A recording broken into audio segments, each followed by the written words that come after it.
ലോക ചരിത്രത്തിലെ യുദ്ധങ്ങൾ പരിശോധിച്ചാൽ ഒരു കാര്യം വ്യക്തമാണ്. സൈനികമായ പരാജയത്തെക്കാൾ വേഗത്തിൽ ഒരു രാജ്യത്തെ കീഴടക്കുന്നത് ആ രാജ്യത്തിന്റെ സാമ്പത്തികവും സാമൂഹികവുമായ തകർച്ചയാണ്. എന്നാൽ അടുത്തിടെ പശ്ചിമേഷ്യയിൽ നടന്ന സംഭവ വികാസങ്ങൾ, പ്രത്യേകിച്ചും ഇറാനെ ലക്ഷ്യം വെച്ചുണ്ടായ വ്യോമാക്രമണങ്ങളും അതിനെ തുടർന്നുണ്ടായ ഇറാന്റെ പ്രതികരണങ്ങളും യുദ്ധതന്ത്രങ്ങളെക്കുറിച്ചുള്ള പരമ്പരാഗതമായ പല ധാരണകളെയും തിരുത്തിക്കുറിച്ചിരിക്കുന്നു. ഒരു തകർന്ന രാഷ്ട്രത്തിന്റെ ചരിത്രത്തിന് പകരം മുറിവേറ്റിയിടത്തുനിന്നും അത്ഭുതകരമായ വേഗതയിൽ ഉയർത്തെഴുന്നേൽക്കുന്ന ഒരു വ്യവസ്ഥയാണ് ലോകം കണ്ടത്. ആക്രമണത്തിന്റെ ആദ്യ 24 മണിക്കൂറിനുള്ളിൽ 1000-ലധികം ബോംബുകൾ ഇറാന്റെ മണ്ണിൽ പതിച്ചുവെന്നാണ് കണക്കുകൾ സൂചിപ്പിക്കുന്നത്. ഒരു ശരാശരി രാജ്യത്തെ സംബന്ധിച്ചിടത്തോളം ഇത് മാസങ്ങളോളം നീണ്ടു നിൽക്കുന്ന സാമ്പത്തിക സ്തംഭനത്തിന് കാരണമാകേണ്ടതാണ്. ഇറാൻ തങ്ങളുടെ ഊർജ്ജ ഗതാഗത സംവിധാനങ്ങളെ രൂപകൽപ്പന ചെയ്തിരിക്കുന്നത് ഡിസ്ട്രിബ്യൂട്ടഡ് നെറ്റ്വർക്ക് എന്ന രീതിയിലാണ്. ഇതൊരു ആക്രമണം ഉണ്ടായാൽ അതിന്റെ ആഘാതം ഒരു നിശ്ചിത പ്രദേശത്ത് ഒതുക്കി നിർത്താൻ സഹായിക്കുന്നു.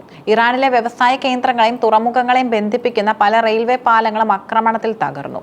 കോൺക്രീറ്റ് പാലങ്ങൾ തകർന്നാൽ അവ പുനർനിർമ്മിക്കാൻ സാധാരണഗതിയിൽ മാസങ്ങൾ എടുക്കും.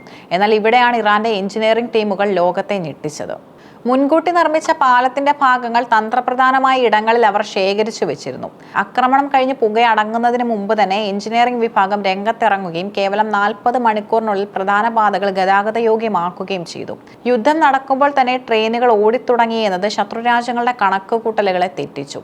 ഇറാന്റെ ഇന്നത്തെ ഈ കരുത്ത് പെട്ടെന്നുണ്ടായ ഒന്നല്ല. 4 പതിറ്റാണ്ടായി രാജ്യം നേരിടുന്ന കടുത്ത ഉപരോധങ്ങളാണ് അവരെ ഈ സ്വയം പര്യാപ്തതയിലേക്ക് നയിച്ചത്.